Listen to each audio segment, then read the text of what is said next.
Hola amigazos, yo soy Dani Vagues y hoy amanecí medio ambicioso. Probablemente este no sea el mejor encuadre que hayan visto en este canal, pero pretendo hablarles un poco del séptimo capítulo de Ahsoka mientras armo unos legos, como si no fuera ya bastante complicado hacer solo lo primero. Spoiler, sí fue demasiado complicado. En un momento explico. En fin, estos legos, como podrán imaginarse, no están seleccionados al azar. Dos de ellos son propiamente inspirados en este show y otro que me encontré en un tianguis. Vamos a tratar de darle celeridad a esto.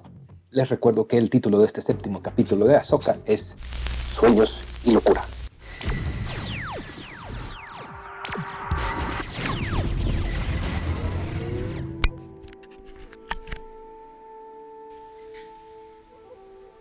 Ya estamos en una situación mucho más controlada. Yo creo que sería bueno dividir este video en 4 partes. La primera tiene que ver con la experiencia de armar el T6.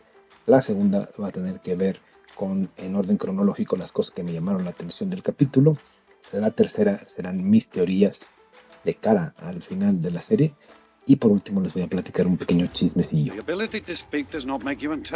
Pues lo único que quisiera hacer en este momento, Regresar el tiempo para hacer esto menos complicado. es reiterarles que voy a armar por lo menos el set del T6, Y solo el T6. que considero que es un protagonista de este capítulo 7 de Ahsoka. La verdad es que sería demasiado ambicioso tratar de armar el fantasma. Creo que eso lo vamos a reservar para el final de temporada, donde seguramente va a lucir. Ahorita nos vemos.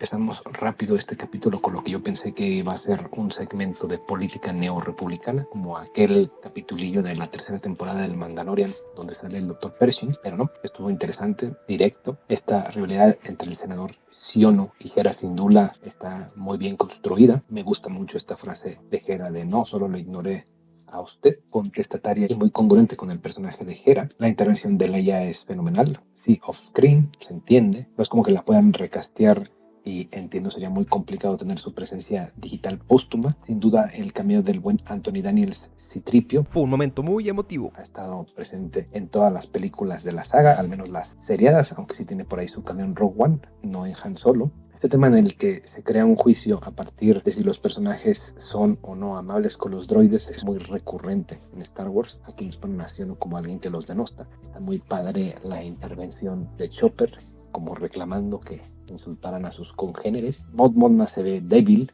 se ve como que quiere intervenir pero está atada de manos, como con un liderazgo muy tibio. Se puede entender como la primera orden surge de todo este aparato burocrático que hereda todos los vicios del imperio.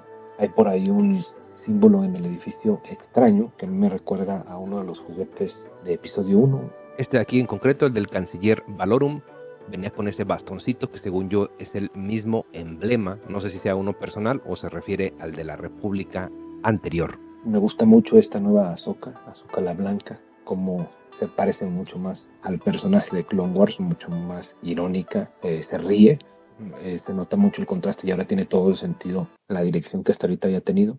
Pues bueno, estábamos muy preocupados por las ballenitas, pero aunque sí les pusieron su buena maltratada, la libraron y se fueron a otro lado.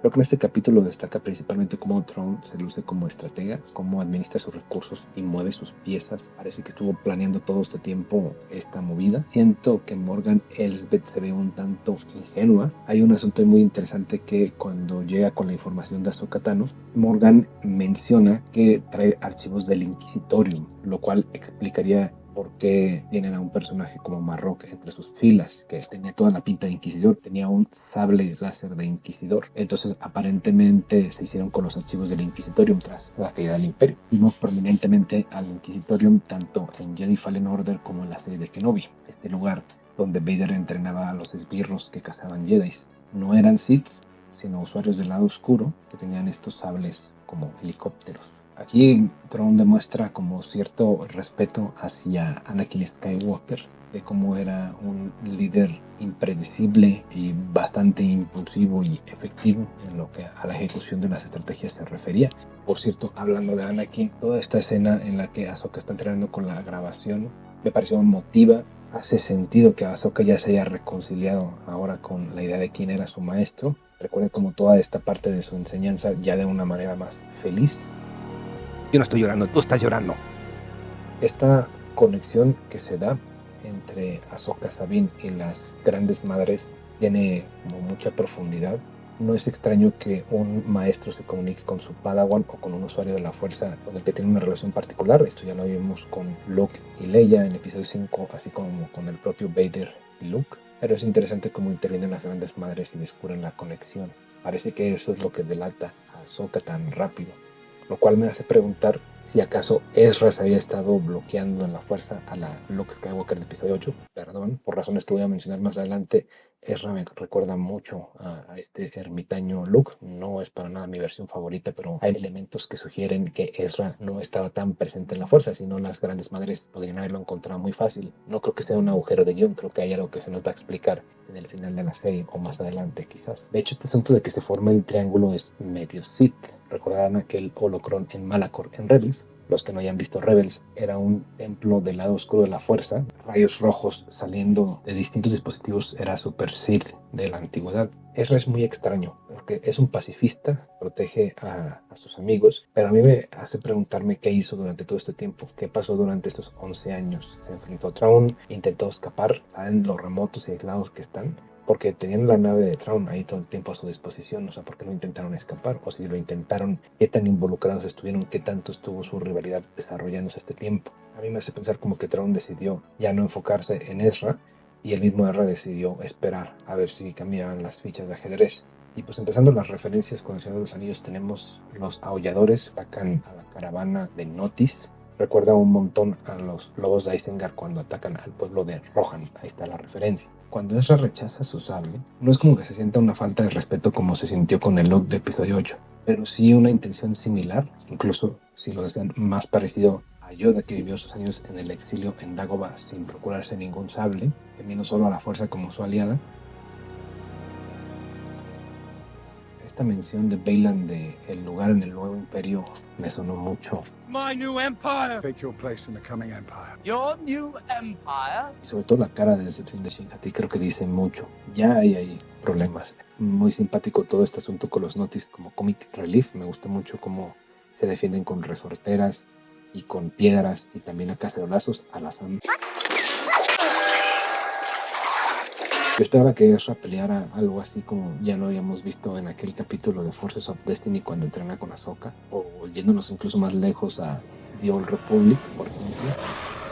Hasta cierto punto habilidoso, salva a Sabine un par de veces, pero como que se queda sin llegar a fondo de sus habilidades. Pienso que a lo mejor para proteger a los Notis. Toda la dinámica Sabine y Ezra está muy bien. Creo que es de lo que mejor funciona en este capítulo. Lo que sí es que este rematch entre Ahsoka y Baylan, muy sabia se ve Ahsoka en un avance mucho mayor de su conexión con la fuerza, entendiendo que no es el momento de vencerlo, sino el momento de llegar lo más rápido posible a donde están Ezra y Sabine. Pela mucho mejor Ahsoka. En general, ya hablando del episodio, creo que la directora Kit Basant, que además tiene un muy buen currículum de series, tiene un ritmo correcto, tiene un manejo de tensión muy al borde. Parece de un momento a otro que Thrawn va a tener una victoria estrepitosa, luego parece que va a ser una derrota estrepitosa y finalmente las fuerzas en oposición se equilibran y se siente muy bien. Se entiende que al final va a ser una carrera contra reloj y lo más probable es que todos los usuarios de la fuerza queden varados en Peridia, porque Thrawn y las grandes madres, así como Morgan Elsbeth, lo que quieren es salir de ahí. Hay una amenaza que no se está dimensionando, que se ha ido ahí como planteando de fondo. Habrá que ver cómo se resuelve eso en el siguiente capítulo. Esta burla de Thrawn hacia los Jedi de cómo tienen mucha práctica escondiéndose es cruel pero atinada. Este momento donde Ahsoka le ofrece a Shin la ayuda y le extiende la mano como Darth Vader y Luke en aquel duelo de Bespin en el episodio 5. Estas miraditas que se avientan Sabine y Ahsoka me recuerdan mucho cuando mi mamá me regañaba de chiquito y me decía que en la casa hablábamos, así como yo sé lo que hiciste, luego lo platicamos. Y la reunión Ahsoka-Ezra es muy bonita. Particularmente hay un lazo fuerte entre Ezra y Ahsoka, ya que este la salvó en el mundo entre mundos de que la matara Vader.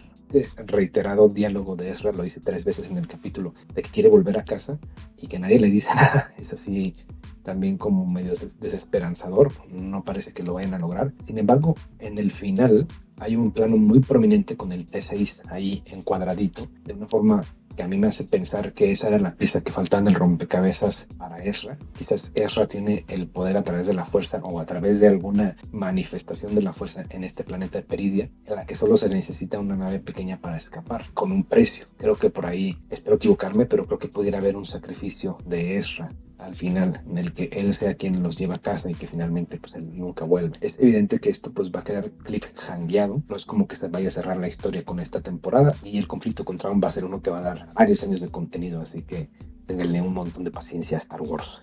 Y a continuación, el chismecito prometido. Espero no decepcionar. Conseguí un set de Lego viejito, de más o menos hace como unos 12 o 14 años, porque yo quería una figurita de Anakin, ahora que está otra vez de moda, pero justo venía incompleto y fue como muy doloroso que prácticamente el set estaba como al 95% de piezas, el vehículo incluso venía completo, pero los 3 personajes, Savage Opress, Asajj Ventress, a quien se le menciona por ejemplo en este episodio, y Anakin, pues venían incompletos, sobre todo a Asajj que le faltan las manos y a Anakin que le falta el cabello. A la persona que me lo vendió como un coleccionable completo en el tianguis, pues bueno, en su conciencia lo encontrará. En relación a las teorías, creo que es evidente que van a quedarse varados. Para mí es así de claro. Puedo estar equivocado, por supuesto, como con Marrock. Pero van a quedarse varados los 5 usuarios de la fuerza en el planeta Peridia.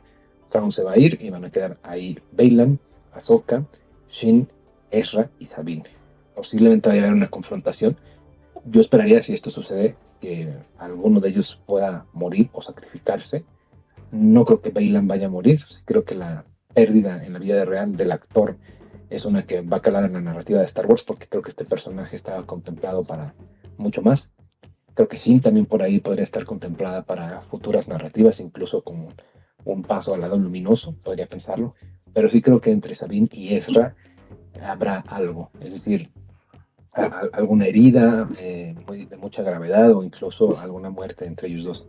Las pistas apuntan a que en Peridia hay algo. Creo que en Peridia tiene que haber algún orden superior, algún poder más allá de la comprensión. No creo que este mundo solo sea el ancestral de las hermanas de la noche. Creo que Filoni en general ha hecho un gran trabajo con la escritura y el armado de esta primera temporada. Todos los directores han hecho un muy buen trabajo. Le toca a Rick Famuyiwa, un ya veterano de El Mandalorian. Vamos a ver cómo cierra Ahsoka. Yo soy Dani Divares. Hasta luego.